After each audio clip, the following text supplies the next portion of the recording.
샬롬, 좋으신 우리 주님께서 오늘도 여러분 모두와 함께 하시기를 바랍니다. 2024년 3월 8일 금요일, 오늘 우리에게 주신 하나님의 말씀은 마가복음 10장 1절에서 12절까지의 말씀입니다. 예수께서 거기서 떠나 유대 지경과 요단강 건너편으로 가시니 무리가 다시 모여들거늘 예수께서 다시 전례대로 가르치시더니 바리새인들이 예수께 나와 그를 시험하여 묻되 사람이 아내를 버리는 것이 옳으니까? 대답하여 이르시되 모세가 어떻게 너희에게 명하였느냐? 이르되 모세는 이혼 증서를 써주어 버리기를 허락하였나이다. 예수께서 그들에게 이르시되 너희 마음이 완악함으로 말미암아 이 명령을 기록하였거니와 창조 때로부터 사람을 남자와 여자로 지으셨으니 이러므로 사람이 그 부모를 떠나서 그 둘이 한 몸이 될지니라. 이러한즉 이제 둘이 아니요 한 몸이니 그러므로 하나님이 짝지어 주신 것을 사람이 나누지 못할지니라 하시더라.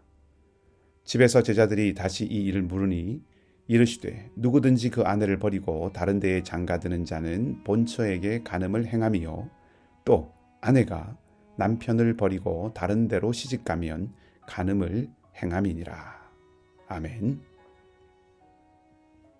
바리새인들이 예수님께 찾아와서 질문을 합니다. 이혼에 대한 것이었습니다. 바리새인들은 이미 율법을 잘 알고 있습니다. 그리고 율법은 특정한 조건이 갖춰질 때 남편과 아내는 이혼을 할 수 있도록 규정하고 있습니다. 그렇기 때문에 우리는 율법을 잘 아는 바리새인들이 남편이 아내를 버리는 것이 옳으냐고 물었다는 것 자체가 의도를 가진 질문이라는 것을 알 수 있습니다. 마가도 바리새인들이 예수님을 시험하기 위해서 물었다고 말하고 있습니다. 바리새인들이 어떤 의도로 예수님께 이 질문을 던졌을까요? 신명기에 나온 이혼에 대한 율법을 반대하시는지를 알아보려고 하는 의도라고 하기에는 너무나도 직접적이고 사실 허술한 시험입니다. 그렇다면 다른 이유가 있을 것이라고 생각해 볼 수 있는데 당시의 정치적인 상황과 연결지어서 생각해 볼 수 있습니다. 헤롯 안티파스는 자신의 형제의 아내를 취했고 이 일 때문에 세례 요한의 강력한 비판을 들어야 했습니다. 마가는 요한이 이 일과 연관되어 목숨을 빼앗겼다고 6장에서 이미 밝혔습니다. 그렇기 때문에 이혼이라는 이슈는 당시 사회적 맥락에서 무척이나 민감한 사안이었다고 할 수가 있겠지요. 바리새인들의 질문은 바로 이런 배경 속에서 던져진 것이라고 할 수 있습니다. 만약 예수께서 바리새인들의 질문에 대해서 세례 요한과 같은 입장을 취하여 답변하신다면 이것은 헤롯에게 빌미를 주게 되어 예수님의 목숨도 담보할 수 없습니다. 그러나 반대로 만일 이혼을 인정한다면 그것은 헤롯의 불의를 용인해 주는 결과가 됩니다. 양쪽 모두 부담되는 결과를 가져오게 되는 것이죠. 예수님은 직접적으로 그 질문에 답하지 않으시고 모세가 무엇이라고 말했는지를 되물으십니다. 그러자 바리새인들은 신명기 24장에 근거해서 이혼 증서를 써주어서 버리기를 허락했다 이렇게 대답을 하지요. 여기에 여러분 틈이 있습니다. 이들 바리새인들은 신명기가 말하고 있는 수치 있는 일을 발견하고 그것을 기뻐하지 않거든 이라고 하는 조건, 전제에 대해서는 언급하고 있지 않습니다. 당시의 바리새인들은 수치가 되는 일이라는 것의 범위를 마음대로 넓혀서 해석을 했습니다.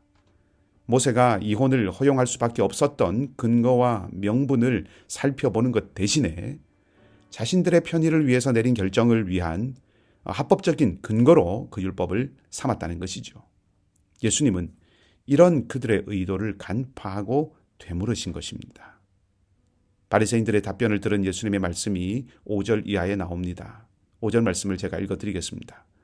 예수께서 그들에게 이르시되 너희 마음이 완악함으로 말미암아 이 명령을 기록하였거니와. 여기서 핵심되는 용어는 마음의 완악함이라고 할 수 있습니다. 모세가 이혼을 허용한 것은 최소한의 허용이라는 뜻이지요. 이혼을 완전히 금해버리면 부득이한 상황이 생겼을 때 오히려 율법의 정신에 정면으로 반대되는 일이 있을 수 있기 때문에 특별한 사안에 한해서 조건부로 허락한 것입니다. 그리고 그렇게 허용한 이유는 최대한 가정을 온전하고 거룩하게 보호하고 유지하기 위해서입니다. 예수님의 말씀은 그것을 말해주고 있습니다.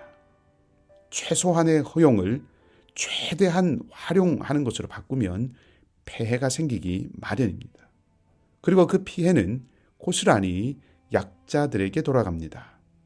하나님과 모세는 그것을 방지하고 약자들을 보호하려는 장치로 이 법을 정한 것입니다. 예수님과 바리새인들을 대조해 보면 예수님은 연합에 초점을 맞추고 계시고 바리새인들은 분리에 무게 중심을 두고 있다는 것을 알 수 있습니다.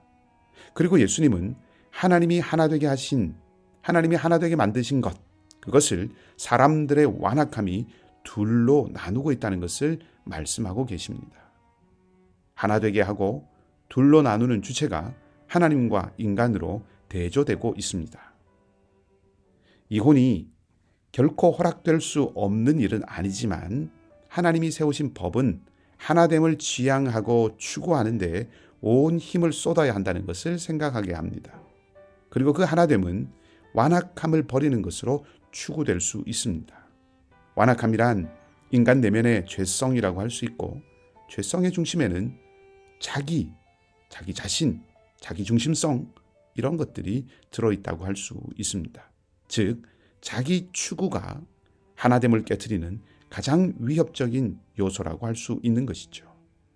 자기 추구는 자기 만족, 자기 이익, 자기 욕구만을 추구하는 것이라고 할 수 있고, 그것은 탐욕을 따르고 정욕을 따르게 합니다.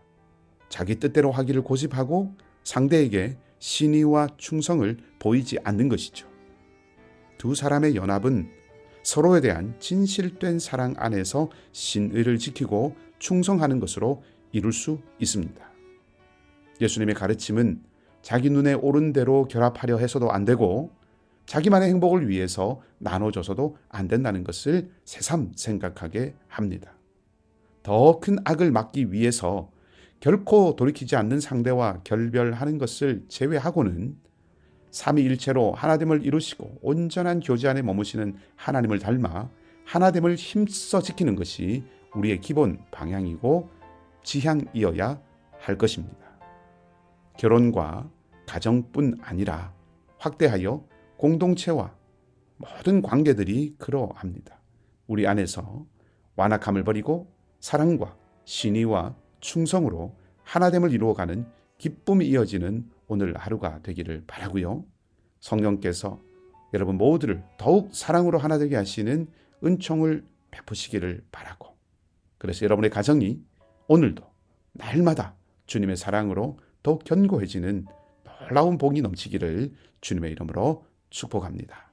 함께 기도하겠습니다. 아버지 하나님, 가정의 위기가 일상다반사처럼 보이는 이 시대에 하나됨을 힘써 이루라는 주님의 말씀이 너무나도 멀리 있는 소리가 된 것 같습니다.